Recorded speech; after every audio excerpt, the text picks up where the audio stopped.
On Thursday, a significant development occurred in the Lok Sabha. A bill aimed at reforming the Waqf Act was introduced.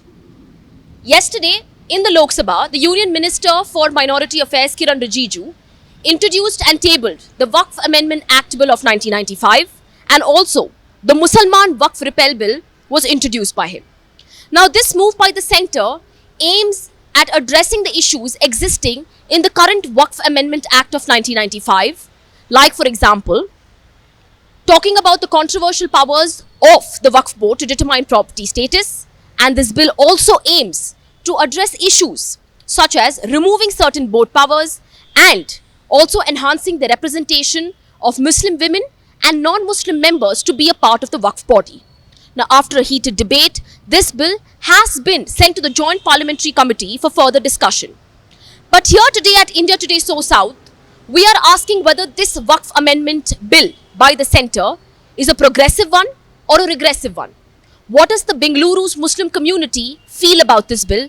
Let's find out today. आपको क्या लगता है कि centre ने ये जो bill introduce किया है कल पार्लियामेंट में, बहुत सारे चेंजेस इसमें लाने की कोशिश कर रहे हैं, लेकिन हम शुरुआत करते हैं एक वो चेंजेस से जहां पे बहुत चर्चा हो रही है उसके बारे में, विच इज़ औरतों को वक्फ बोर्ड में लाया जाए और दूसरा नॉन मुस्लिम पीपल को इसमें अपॉइंट किया जाए.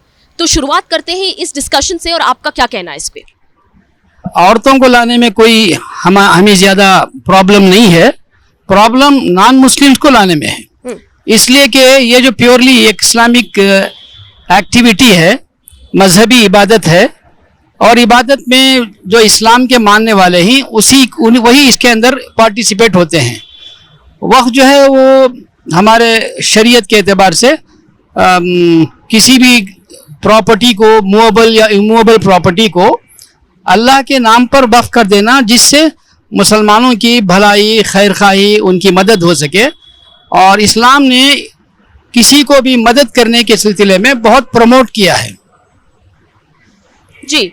लिहाजा हमें ये बिल्कुल वक्फ बोर्ड वालों को ही नहीं, all India Muslim personal law board को भी और तमाम मुसलमानों को ये बिल्कुल गवारा नहीं, पसंद नहीं है कि किसी भी नॉन मुस्लिम को इसमें मेंबर बनाया जाए. सर, औरतों के मामले में आपका क्या मानना है कि उन्होंने कहा है दैट औरतों को भी अलाउ किया जाए, एटलीस्ट 2 विमेन को इस वक्फ बॉडी का हिस्सा बनाया जाए? मैंने कहा कि औरतों को बनाने में उतना प्रॉब्लम नहीं है जितना नॉन मुस्लिम को बनाने में प्रॉब्लम. मेन प्रॉब्लम वही है जी. औरत पहले से भी एकाध कहीं कहीं रही है जी, तो अभी भी रहे तो कोई हर्ज नहीं है, हमारे लिए एक्सेप्टेबल है. लेकिन इसमें नॉन मुस्लिम को जबरदस्ती लाके रखना जी, ये बिल्कुल एक्सेप्टेबल नहीं है. सर, आप क्या कहना चाहेंगे इसके बारे में, मौलाना साहब? मेरा नाम सैयद आसिम अब्दुल्ला है. मैं इदारा जामिया तलहा से का प्रिंसिपल हूँ जी, और ये हमारी हाजी सर इस्माइल सेठ की मस्जिद के हम पुराने मुसल्ली हैं जी. यहाँ अक्सर हम नमाज को आते रहते हैं. अभी जो आपने सवाल किया है, इस सवाल के जवाब में हमारा ये एतराज़ है कि मुस्लिम वक्फ बोर्ड का जो प्रॉब्लम है उसमें किसी नॉन मुस्लिम को नहीं लाने की जो बात हो रही है, मौलाना ने जैसे बतलाया, ऐसे ही हमारा सवाल है कि दूसरे वक्फ बोर्ड हैं, जैसे हिंदू वक्फ बोर्ड है, उसमें किसी मुस्लिम को भी एंट्री नहीं है. जब वहाँ किसी मुस्लिम को एंट्री नहीं है तो फिर यहाँ क्यों दूसरी कम्युनिटी को लाया जाए? खामखा इससे प्रॉब्लम क्रिएट होता है. इसलिए हम दरख्वास्त करते हैं हुकूमत हिंद से कि इस मामले में हमारे साथ जरा ताउन करे, सपोर्ट करे. ये सब हमारे तमाम मुस्लिम कम्युनिटी की तरफ से अपील है.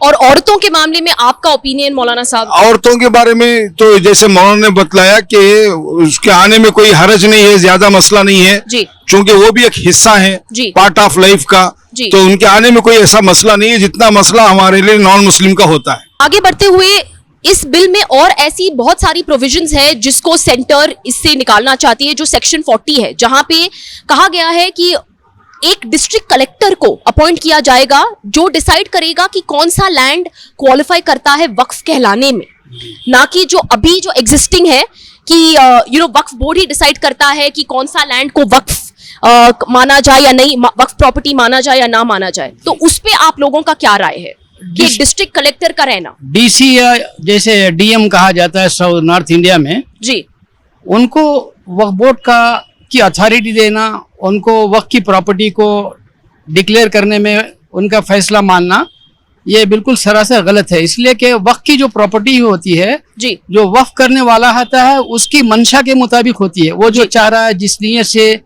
जिस इंटेंशन से उसने अपनी प्रॉपर्टी को वक्फ में शामिल किया है, उसकी इंटेंशन को देखा जाता है। अब डिस्ट्रिक्ट मजिस्ट्रेट हो या डिस्ट्रिक्ट कलेक्टर हो, उसको नहीं मालूम होता है कि वाकिफ ने जो वक्फ करने वाला है उसकी क्या इंटेंशन थी। उसकी बुनियाद पर यह फैसला नहीं किया जा सकता।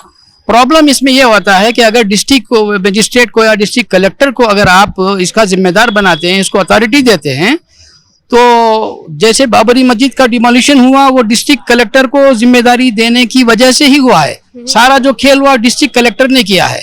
अब यहाँ हमारे वक्फ की प्रॉपर्टी में मस्जिदों के अंदर, मस्जिद पूरी की पूरी सारी की सारी मस्जिदें वक्फ की होती हैं, मदरसे भी बहुत सारे वक्फ के होते हैं।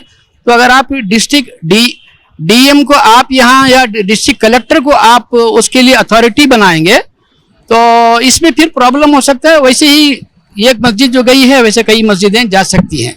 ये एक बहुत बड़ा हमारे लिए प्रॉब्लम है। बाकी जो आपने कहा वक्फ बोर्ड का जो चेयरमैन होता है या जो वक्फ बोर्ड की अथॉरिटी होती है, वो डिसाइड करती है कि कौन सी प्रॉपर्टी वक्फ की है, कौन सी प्रॉपर्टी वक्फ की नहीं है।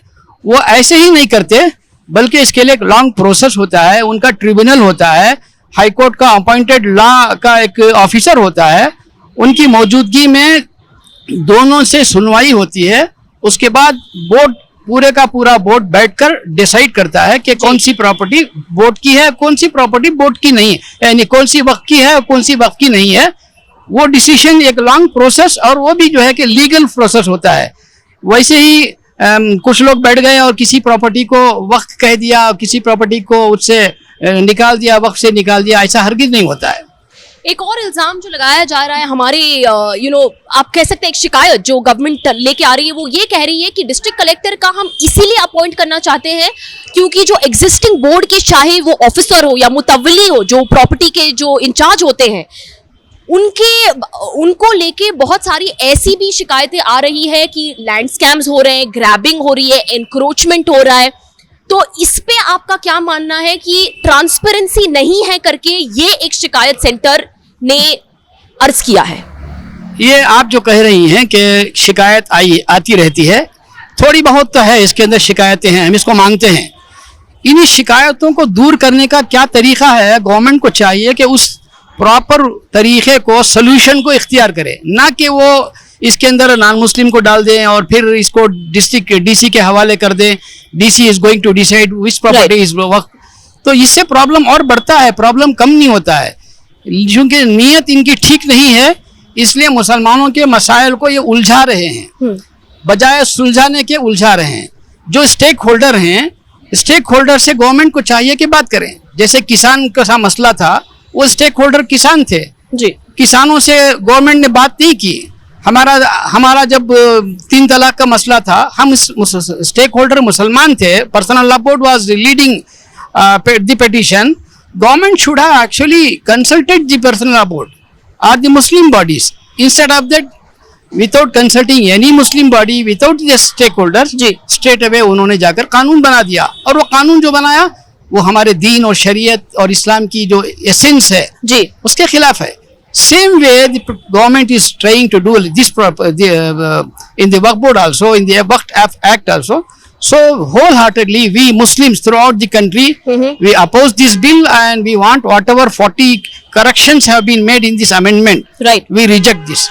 जी मौलाना साहब, तो दूसरी जो शिकायत जो सेंटर इस बिल के थ्रू लेके आ रही है वो ये है कि बहुत सारे गरीब मुसलमान जो हैं उनका वक्फ से कोई फायदा नहीं हुआ है।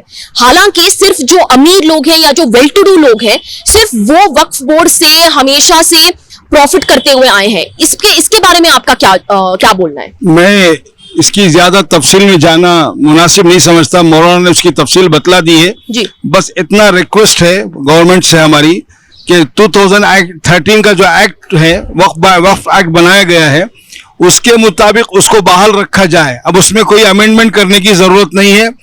2013 में जो अमेंडमेंट हुआ है उसी को बाकी रखा जाए ताकि उसके जरिए से हिफाजत हो सके और हक वालों का हक मिले और उसके अंदर कोई धांधली ना हो। ये वक्फ अमेंडमेंट हुआ है 2013 में, उसी को बाकी रखा जाए, ये हमारी रिक्वेस्ट है। एक और जो हमारा अगला मुद्दा आता है नदवी साहब, वो ये भी है कि बिल में जब हम ट्रांसपेरेंसी के बारे में बात कर रहे हैं, रिकॉर्ड्स के बारे में बात कर रहे हैं, एक और मुद्दा जो खड़ा हुआ है वो ये है कि मुस्लिम लोग वक्फ बोर्ड को के बारे में बात तो कर रहे हैं, लेकिन वक्फनामा जो फिलहाल ये एग्जिस्टिंग वक्फ अमेंडमेंट एक्ट में नहीं है उसको लाना चाहिए करके सेंटर बोल रहा है, क्योंकि फिलहाल तो सिर्फ ओरल तरीके से उसको कहा जाता है कि ये प्रॉपर्टी वक्फ के कंट्रोल में है या इसको वक्फ प्रॉपर्टी कहते हैं। अभी सेंटर बोल रही है कि अगर हम ये बिल लेके आएंगे so we'll have something in a written form, उसका आपका क्या बोलना है? इसके लिए करेक्शंस जो वक्त 2013 में हुआ है, वक्त अमेंडमेंट एक्ट जो बना है, उसके बाद हुकूमत चाह रही थी कि इसमें तब्दीली आए। जब नई हुकूमत आई है एनडीए की, उसके बाद हमारे मुस्लिम पर्सनल लॉ बोर्ड के और कुछ स्कॉलर्स मिलकर, एडवोकेट्स भी, उसके अंदर बड़े बड़े हमारे रिटायर्ड जजेस भी थे। It is just because this is purely a legal matter, all these people set together and they have prepared A suggestion and correction. जनाब के रहमान खान साहब जो हमारे यहाँ के बेंगलोर के हैं और वो मिनिस्टर भी रह चुके हैं माइनॉरिटीज़ के, उन्होंने अपने पीरियड में भी इसको करेक्शंस को तैयार किया था। अगर हुकूमत ये सारे करेक्शन चाहती है और ट्रांसपेरेंसी लाना चाहती है, जो हुकूमत की नीयत अगर अच्छी है, मुसलमानों के साथ अच्छा भला करना चाहती है, तो मैं समझता हूँ कि जो के रहमान खान साहब के और जनाब मौलाना वली रहमानी साहब जो जनरल सेक्रेटरी थे मुस्लिम पर्सनल लॉ बोर्ड के, उनके जो सजेशंस हैं और उनके जो एडवाइजर्स हैं, उसको अगर सामने रखकर या उसको इंक्लूड कर लेंगे तो मैं समझता हूं कि ये इससे बेहतर कोई और चीज नहीं हो सकती। सेपरेशन, एक सेपरेट बोर्ड औकाफ होना चाहिए टू इंक्लूड बोहरा मुस्लिम्स और आगा खानीज, बोला जा रहा है कि बाकी सारे जो दूसरे मुसलमान के अंदर जो सेक्स है, एक ऐसा सेपरेट बोर्ड भी लाना चाहिए जो सेंटर बोल रही है हमारे अमेंडमेंट बिल के थ्रू ही हो सकता है। तो उसका आपके बारे में क्या राय है? तो इसके लिए जो मुसलमान हैं, मुसलमानों में अगर जितने भी तबके और फ़िरक़े हो सकते हैं वो सब उसके अंदर इंक्लूड हैं। हमारे यहाँ कोई ऐसी ये नहीं है कि फ़लाँ हैं ये इस्लाम में नहीं है, मुसलमान नहीं है। हमारे पास ऐसी तफरीक नहीं है। जो भी ला इलाहा इल्लल्लाह पढ़ता है, मुहम्मदुर रसूलुल्लाह कहता है, वो मुसलमान है। तो are you for it Nadvi साहब की ये जो बोहरा आगा खानी मुस्लिम्स हैं और जो बाकी के सेक्स हैं जो ये कह रहे हैं कि एक सेपरेट बोर्ड औकाफ के लिए उनको भी इंक्लूड करना चाहिए, are you supporting that? Don't support. We think this board itself is enough. This act is enough and this board is enough for all the Muslims. Whoever claim that I am a Muslim, this board is enough. मौलाना साहब आपका क्या मानना है? असल में इस्लाम का explanation बहुत वसी है, उसका बहुत बड़ा मजमून है, ब्रॉड मजमून है। उसमें सब आ जाते हैं, जितने हमारे जो यानी अलग अलग ज़ात में बटे हुए हैं वो सब इस्लाम के साए में, इस्लाम के अम्ब्रेले में आ जाते हैं। तो लिहाजा कोई ज़रूरी नहीं अलग अलग यानी ज़ात में हम तकसीम करें। मुस्लिम औकाफ का जो माना है वो सब के लिए कॉमन हो जाता है। इसलिए हम दरख्वास्त करते हैं कि मेरी आखिरी रिक्वेस्ट है गवर्नमेंट से, ये एक बहुत बड़ा एसेट है मुसलमानों के लिए औकाफ का। ये एसेट ये इस ज़माने का नहीं है, ये मुग़ल के ज़माने का नहीं है, ये तो बहुत पुरानी तारीख़ है इस्लाम की। और जब से अल्लाह ने हमको दुनिया में भेजा है, इस्लाम है, तब से ये औकाफ का एसेट है। तब से लेकर बराबर इसका बहुत बड़ा नफ़ा इंसानों को मिलता है। अच्छा, नफ़ा मिलने में सब के लिए कॉमन है, मुस्लिम नॉन मुस्लिम सब इसका नफ़ा उठाते हैं, लेकिन औकाफ जो है वो इस्लामी कंडीशंस में होता है। इसलिए हम गवर्नमेंट से अगेन दरख्वास्त करते हैं इस मामले में अंदर इंटरफेयर ना हो, बल्कि इसके लिए एक अच्छा सपोर्ट दे ताकि सही इस्तेमाल हो, सही यूटिलाइजेशन हो, इसके अंदर कोई गलत काम ना हो, धांधली ना हो और इसके अंदर कोई इस तरह की गलत बात ना हो। ये हम रिक्वेस्ट करते हैं गवर्नमेंट से, यही हमारी दरख्वास्त है। अगर कॉमन मैन से पूछा जाए एक सवाल आपसे सर, वक्फ प्रॉपर्टीज़ को लेके क्या आपकी राय भी बताना चाहेंगे कि ये जो चेंजेस गवर्नमेंट लेके आना चाहता है वक्फ अमेंडमेंट एक्ट में, जहाँ पे कह रहे हैं कि हमारी जो रेगुलेशन है, हम रेगुलेट करेंगे वक्फ प्रॉपर्टी को, हम नॉन मुस्लिम्स को भी इस बोर्ड का हिस्सा बनाएंगे, आपको औरतों को भी इसका हिस्सा बनाना पड़ेगा, आपकी राय? जैसा ये अभी मैं मोहम्मद आसिफ हूँ, जैसे अभी नदवी साहब जैसा बताए हैं, ये आजकल का ये नहीं है। वक्फ हुज़ूर पाक सल्लल्लाहु अलैहि वसल्लम के टाइम से ही ये वक्फ आया है। पहला वक्फ प्रॉपर्टी जो अबू बकर सिद्दीक़ रज़ियल्लाहु तआला से जो वक्फ का ये लेके हुज़ूर पाक सल्लल्लाहु अलैहि वसल्लम फर्स्ट जो वक्फ का ये बनाए हैं, उधर से ये सिलसिला चल लेके अभी तक आ रहे हैं। If government is bringing some notification as it is good for the community or citizens, then it is good with the good intention. अगर उनका इंटेंशन ही इसमें बराबर नहीं है और टारगेट किसी को करना है। What is your opinion that women should also be allowed to be a part of the Waqf board, sir? The women should also be allowed, 2 women should be appointed to be a part of the Waqf board. Representation of women should be equal is what they are saying. इसके बारे में अगर उलमा से पूछना चाहिए कि उन लोग इसके ये बताना चाहिए कि जैसा लेडीज़ को, फीमेल्स को इसमें इन्वॉल्व कर सकते हैं या नहीं कर सकते हैं, बिकॉज़ हमारे इसमें वो किधर तक मुनासिब है नहीं है मैं नहीं जानता हूँ। इसका बारे में उलमा से पूछना चाहिए। अगर राइट नदवी साहब, बस मेरे एक आखिरी 2-3 सवाल है। दूसरा सवाल जो इस मुद्दे पे खड़ा किया जा रहा है, जो ऑपोजिशन भी बोल रहा है गवर्नमेंट को लेके इस बिल में, is the you are attacking the religious freedom by bringing this bill and coming, and बहुत सारे ऐसे सवाल भी खड़े किए हैं जहाँ पे it is violating the constitutional articles, जैसे कि equality before law, freedom to practice your religion. इसके बारे में आपका क्या मानना है? That do you think that this bill is disturbing the tenets of the constitution? Definitely, I think according to Article 30, every citizen of India is allowed to practice, propagate its religion, to build up their religious activities, to construct their religious practices. There is no compulsion from the government, not from the Constitution. It has given us a safe thing, so we are totally against the ये जो मौजूदा act जो ला रहे हैं, तरमीमी bill जो ला रहे हैं, इसके बिल्कुल हम 100% खिलाफ़ हैं। हमारी जो पार्लियामेंट में इस वक्त पर अपोजिशन लीडर्स ने जो आवाज़ उठाई थी, मैं समझता हूँ कि उनका ये आवाज़ उठाना बिल्कुल दुरुस्त था।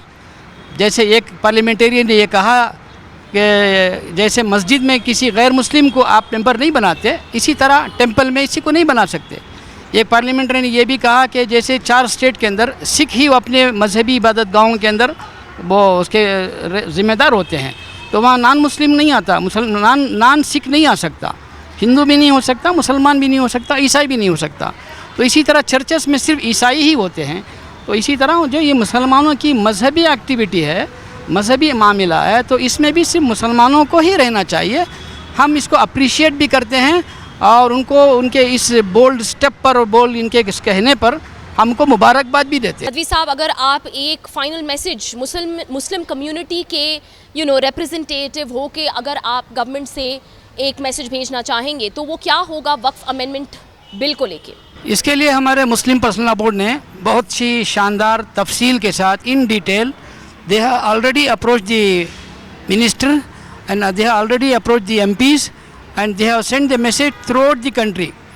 और ये एक अवेयरनेस मुसलमानों में पैदा कर दिया गया है कि ये बिल हमारे लिए सरासर काबिल कबूल नहीं है। ये बिल अगर लाई जाती है तो हम इसकी मुखालफत करेंगे और इसको किसी भी सूरत में इस बिल को तरमीम करने, इसको करेक्ट करने या चेंज करने में हम इसको इजाज़त नहीं देंगे, इसको कबूल नहीं करेंगे। जमीयत उलमा हिंद और all India Muslim personal law board और दीगर हमारी मुस्लिम जितनी तंजीमें हैं, बड़ी बड़ी तंजीमें हैं, इन सबों ने इस सिलसिले में काम पहले दिन से ही शुरू कर दिया है। इनफैक्ट ये एक 8-10 दिन पहले ही कुछ एमपीज़ के साथ मुलाकात भी हुई थी और उनके सामने मुस्लिम मसाइल, मुस्लिम इश्यूज़ पर बात करने की उनको तरगीब दिलाई गई। तो उनसे ये भी कहा गया कि जब भी पार्लियामेंट में हो या out of the parliament public में हो, तो मुस्लिम इश्यूज़ पर don't shy away from the Muslim issues. When Muslims have voted you en masse, then it is your responsibility to listen to them. तो also they have, alhamdulillah, they have accepted it also। मैं समझता हूँ कि उसी का एक reaction है। कल जो अपोजिशन ने जिस तरीके से बात की है और इस बिल को JPC को रेफ़र कराया है, it's the biggest success of the opposition and it's a failure of the present government। India Today, so South spoke to the esteemed people from the Bengaluru Muslim community who have one thing to say, that they're not here to support a bill which is going to be taken into consideration and passed without taking the stakeholders of the community into regard. Their only plea to the government is matters of religious importance cannot have people outside of the religion taking decisions when it comes to the Waqf board. Now what remains to be seen in the coming days or in the coming months is how is the government going to ensure that they get a majority for this bill and pass this bill in parliament. And another question that we stand to ask over here right now, given what the Muslim community esteemed people have said, is they have no opposition whatsoever when it comes to the inclusion of women to be a part of the Waqf board, but definitely and certainly they do have an opposition to include non-Muslim members to be a part of the Waqf body. I'm Sara Fazal reporting with camera person Shivu for India Today So South.